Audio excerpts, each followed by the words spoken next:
1994년 여름 제네바의 한 호텔. 미국과 북한의 대표단이 조용히 마주 앉았다.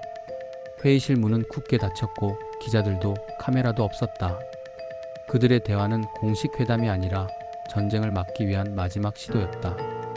북한은 영변에서 플루토늄을 추출하고 있었고 미국은 이미 폭격 계획까지 세워둔 상태였다.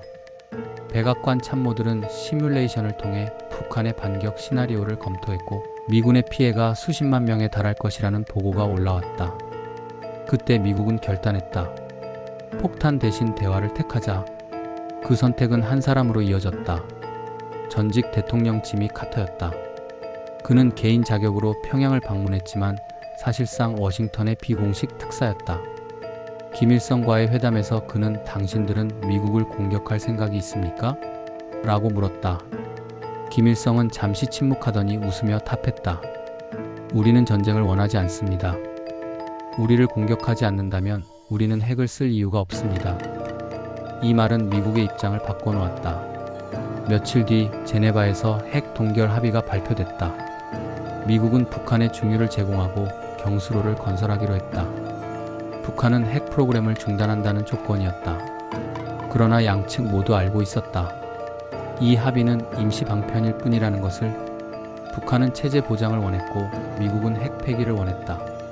서로의 목적이 달랐다. 1990년대 후반 김정일 시대가 열리면서 비밀 접촉은 더 깊은 그림자 속으로 들어갔다. 김정일은 외교보다 심리전을 택했다. 그는 미국의 관심을 끌기 위해 긴장과 완화를 반복했다. 미사일을 발사하고 동시에 대화 제안을 내밀었다. 미국은 이를 벼랑 끝 전술이라 불렀다. 하지만 김정일에게 그것은 생존 전략이었다. 2000년 10월 평양의 미림 비행장에서 매들린 올브라이트 미국 국무장관이 김정일과 마주했다. 그는 수만 명의 인민이 동시에 깃발을 흔드는 집단체조를 보여줬다. 이것이 우리의 힘입니다. 김정일은 미소 지었지만 그 눈빛에는 계산이 있었다. 그는 미국과의 관계 정상화를 원했지만 동시에 체제의 우위를 과시하고 싶었다. 올브라이트는 떠나며 말했다. 그는 이상하게 논리적이었다. 하지만 한치 앞을 예측할 수 없는 남자였다. 2001년 조지 W.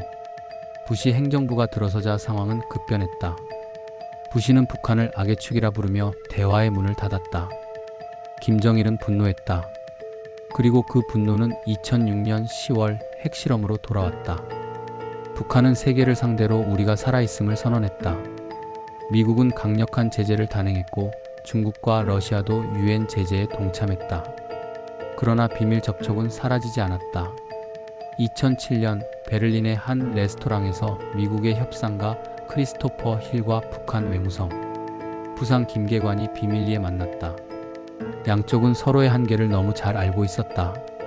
힐은 말했다. 당신들은 핵을 포기하지 않을 거잖아요. 김계관은 웃으며 대답했다. 그렇다면 당신들도 제재를 멈추지 않겠지요. 그 대화는 교착의 본질을 보여줬다. 서로의 목표가 완전히 다르면서도 완전히 끊을 수도 없는 관계. 미국에게 북한은 군사적 위협이자 외교적 카드였다.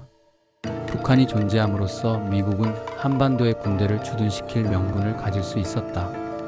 반대로 북한에게 미국은 체제 유지의 이유였다. 적이 있어야 체제가 단결할 수 있었기 때문이다. 시간이 흘러 김정은이 등장했다. 젊고 냉정하며 계산적인 지도자. 그는 아버지처럼 외교를 시간 벌기로 쓰지 않았다. 대신 협상용 무기를 만들었다. 그것이 바로 핵이었다. 김정은은 핵을 포기하지 않으면서도 미국과 대화할 명분을 만들었다. 2017년 북한은 연이어 미사일을 발사하며 전 세계를 압박했다. 트럼프 대통령은 화염과 분노에 직면할 것이라며 위협했다.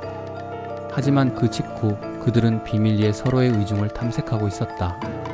CIA와 북한 정찰총국의 정보라인은 싱가포르, 오슬로, 베이징을 오가며 암호화된 메시지를 주고받았다. 그리고 2018년 세상은 믿기 힘든 장면을 보았다. 트럼프와 김정은이 싱가포르에서 악수하는 모습이었다. 그것은 단 한 번의 회담이 아니었다. 25년 동안 이어진 비밀 접촉의 결과였다.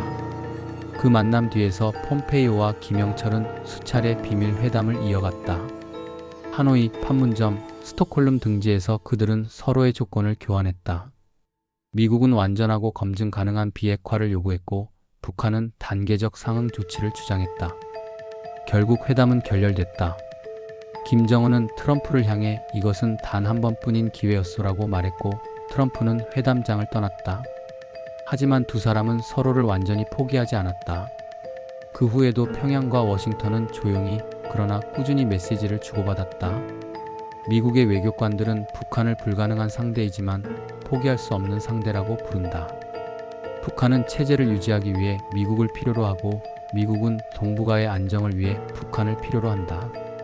이 역설적인 관계가 30년 동안 이어져 왔다. 북한의 입장에서 협상은 단순한 대화가 아니다. 그것은 체제를 지키는 전쟁이다. 김정은은 협상 테이블에 앉을 때마다 시간과 이미지를 계산한다. 미국이 압박을 강화하면 그는 도발로 맞서고 제재가 누그러지면 다시 대화를 제안한다. 세계는 그 패턴을 벼랑 끝 외교라 부르지만 북한 내부에서는 그것을 생존술이라 한다. 2020년 이후 북한은 다시 침묵 속으로 들어갔다. 코로나19와 내부 위기, 경제 제재의 악화로 국경을 닫았다. 그러나 미국과의 비밀 접촉은 사라지지 않았다.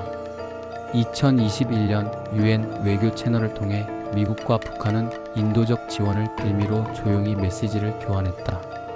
김정은은 대화의 문을 닫지 않았다고 말했다.